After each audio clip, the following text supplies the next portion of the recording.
Well, first right. off, I'm sorry. That's okay. Let me introduce you real quick, and then we'll get them started in the back. Okay.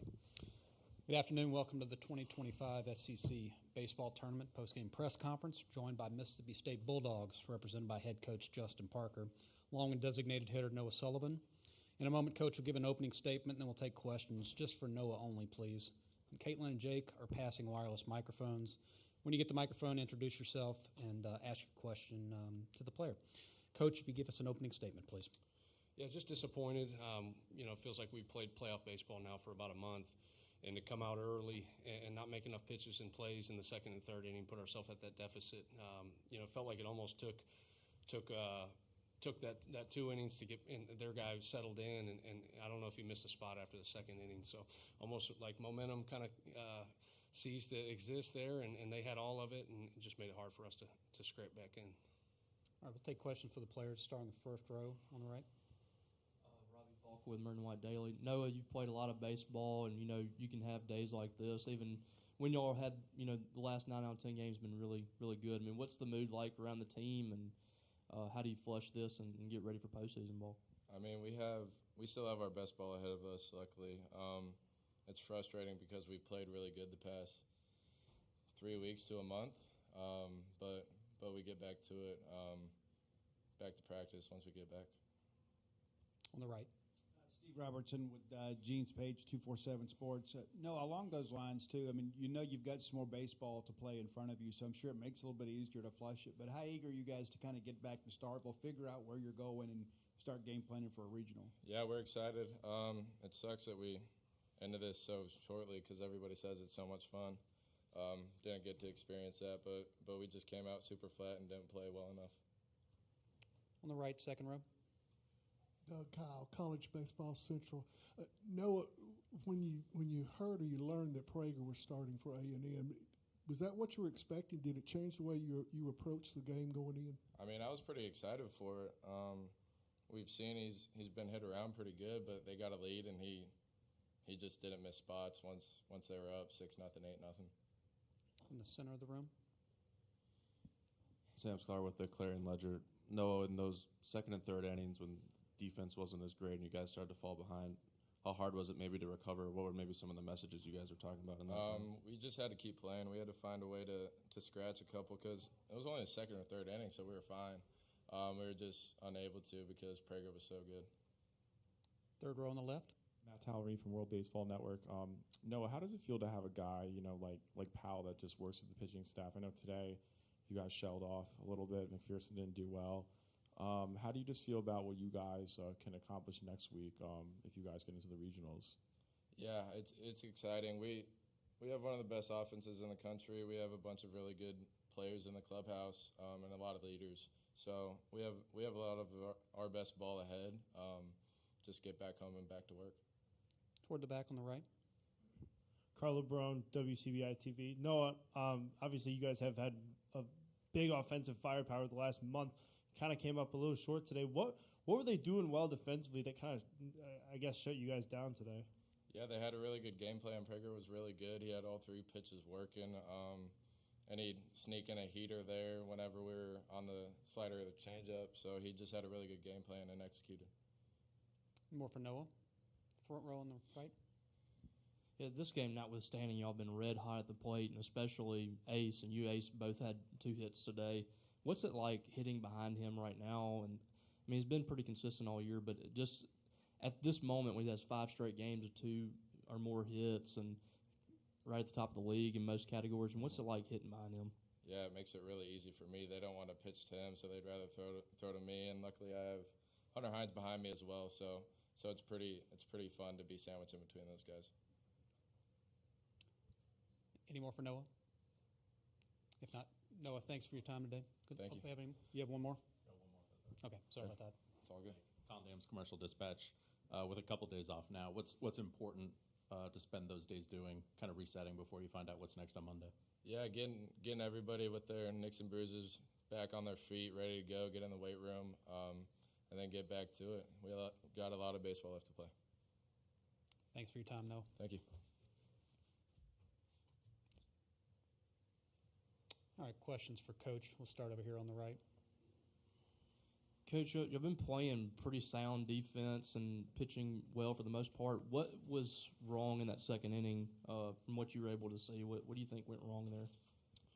Yeah, I mean, I think just Reed got lost on the warning track, lost his footing.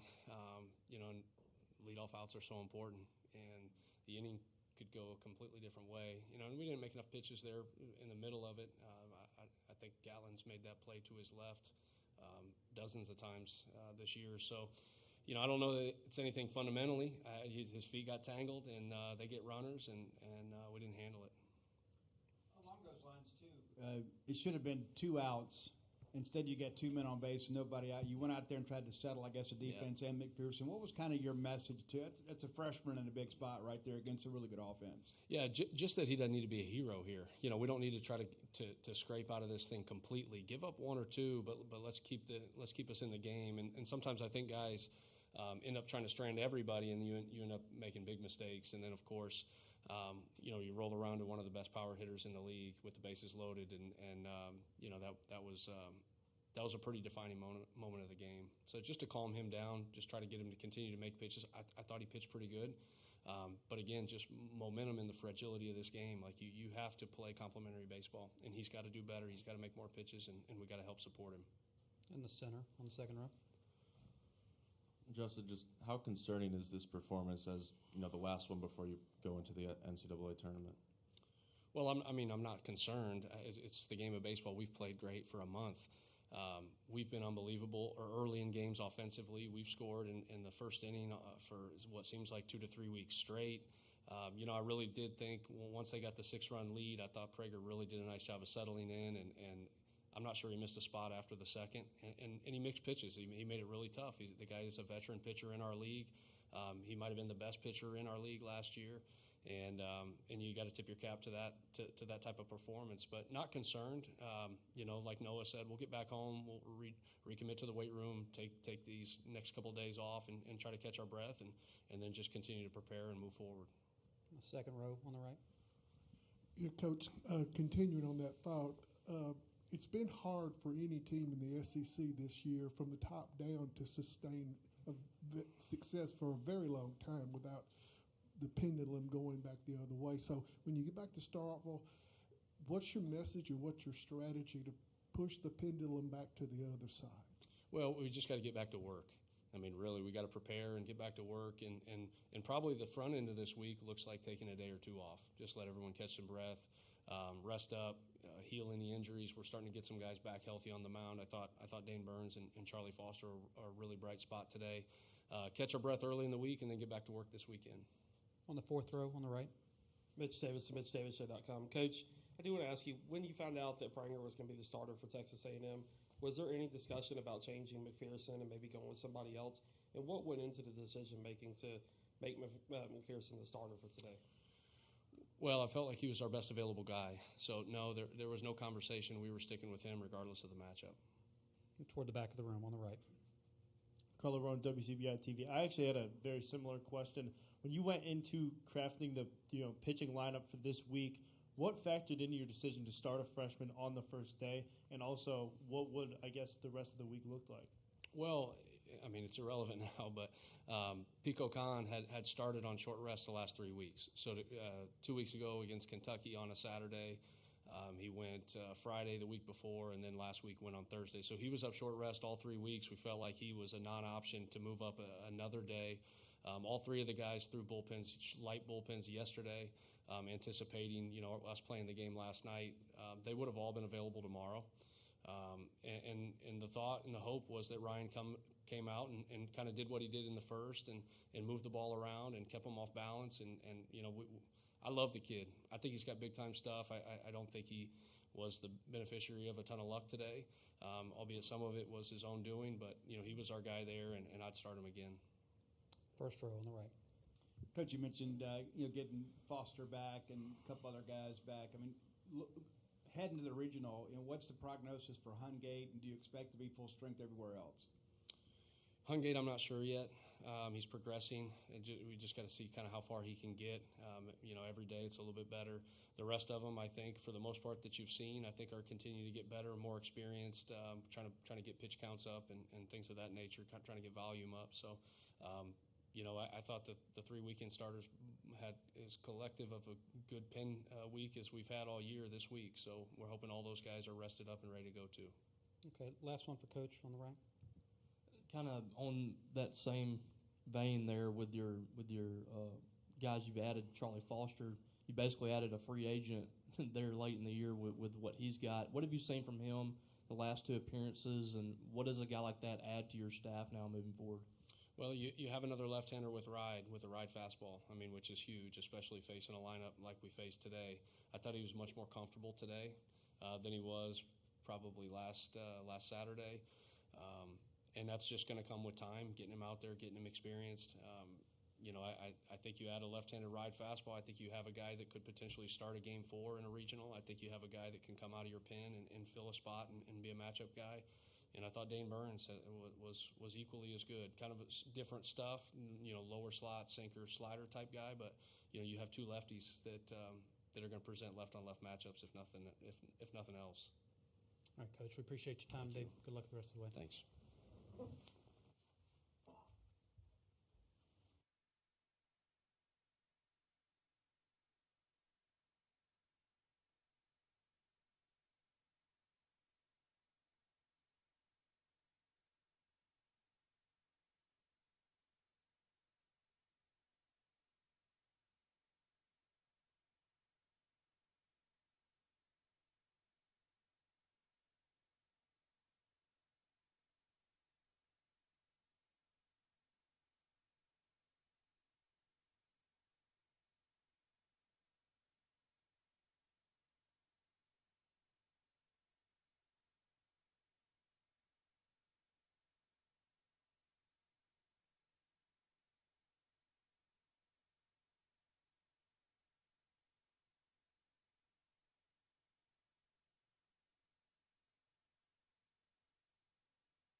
All right, welcome back to the 2025 SEC Baseball Tournament, Game 4 post-game press conference. We're joined by the Texas A&M Aggies, represented by head coach Michael Early, along with center fielder Jace Laviolette, starting pitcher Ryan Prager.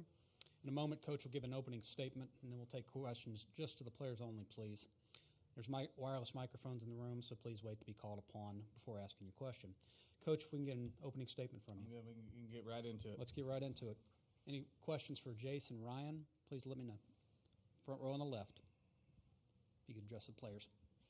Ryan, obviously in the last 18 hours, you went from not starting to, obviously getting the ball here. Can you talk about your mentality and just the approach you took to get ready for today? Yeah, I mean, I think the plan was always to throw today. So whether that be 8 p.m. or whenever you start a game in Hoover or 9:30, the only adjustment was getting up a little bit earlier in the morning. So got up this morning a little bit earlier than normal for a start, but once we got moving around, it was just treating it like another game of baseball. So, yeah. On the left side, third row. Ryan, Matt Halverny from World Baseball Network. Adjusting to having a night game last night, getting banged, and then waking up early for a 9:30 start. How did you feel about your composure with Harrison, just what your game plan was, and what you guys worked with in the fall to get to this point? Yeah, I mean, thought composure and all that stuff was really good. Like I think last night when the game's banged, you're a little frustrated because everybody wants to play. You want to compete with this group of guys and win a baseball game, but go back to the hotel, get something to eat, and hit the hay, and wake up this morning ready to play. Second row, right. Jace, this is Mark Etheridge, D1 Baseball. So hasn't been a great, a week or so for you, but then you came out today and got the big swing. What's that been like this week, trying to work out of it? Yeah, I said it earlier. I think I don't really know what it was. I think it was 0 for 9 or 0 for 10 with 9 punches and didn't put a ball in play. So whenever I swung and saw that ball go forward, honestly, I was pretty happy with that and making baby steps. But I just have to stick to my approach. I think that I spent a lot of time with Coach Mike, and we work together all the time. And it's just being on the fastball and trusting myself. And I think I did a lot better job of that today, and just got to keep doing that moving forward. Next one for the players. On the left. Jace, Matt Halverny from World Baseball Network. You're projected number 7th overall come Atlanta in the next few weeks. How do you just feel about what your composure is with your offense mechanics that you can play at the next level soon? Yeah, I think that no matter what happens, I think that as long as I stick to the approach that I just said of always being on the fastball and just trying to get my swing off no matter what, I think that I can play at any level, anytime. Any more for the players? If not, Jace, Ryan, congratulations. Thank you. Dig 'em. All right, if there are questions for Coach, please raise your hand. Let's start on the front and the left. Tony Catalina, Austin American Statesman. Coach, obviously I asked Ryan, I'm asking you a similar question. The mindset to go with Ryan here, and what does it do for your staff moving forward? Yeah, I mean, like he said, it was always a plan for him to pitch today, and then when you can still have Weston Moss in the bullpen, it was a real easy decision. Also, I mean, 9:30 in the morning is a tough time to play, and I have a ton of comfort when Ryan Prager, he's probably up at 5 a.m. and no sweat. So college kids, sometimes you think about that a little bit. Just, I mean, having Ryan on the mound and making our bullpen better is always a good thing. Second row on the right. Mike, same question I asked Jace. I mean, he's been going through whatever you call a slump. Yeah. And then he said you guys work together. Can you share some of that? Yeah, it's. I mean, there's always some mechanical adjustments you got to make in certain situations, but for him, he was hitting backwards where it was taking the strikes and swinging at the balls, and he was just in a funk.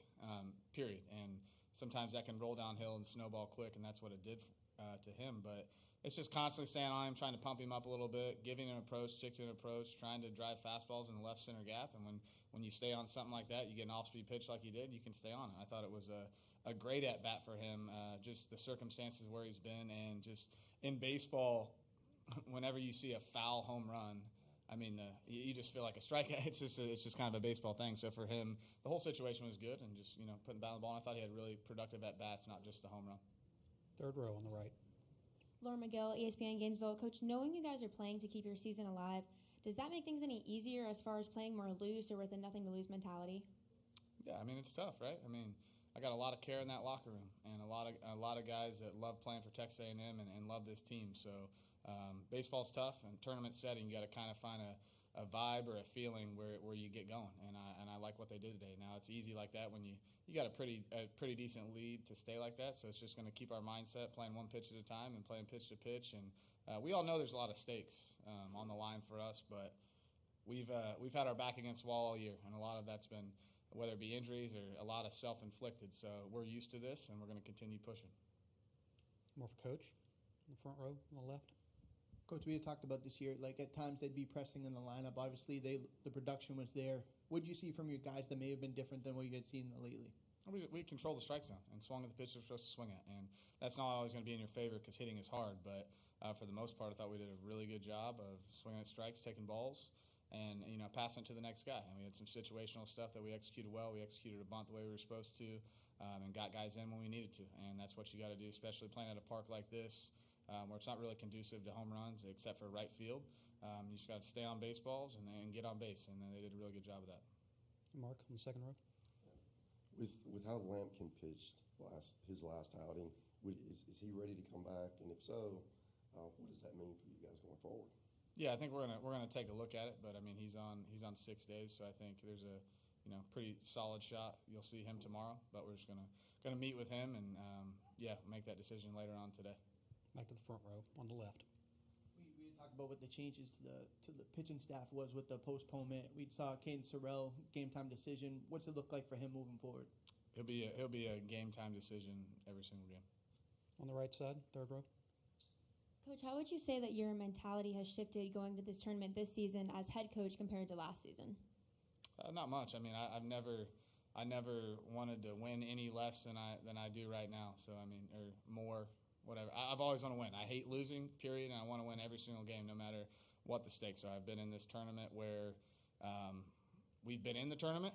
I've been in it 1 year where we needed to win a couple games, and I felt the same way every single one. So we just want to go out, play good baseball, and win every single baseball game we can. All right, any more for Coach?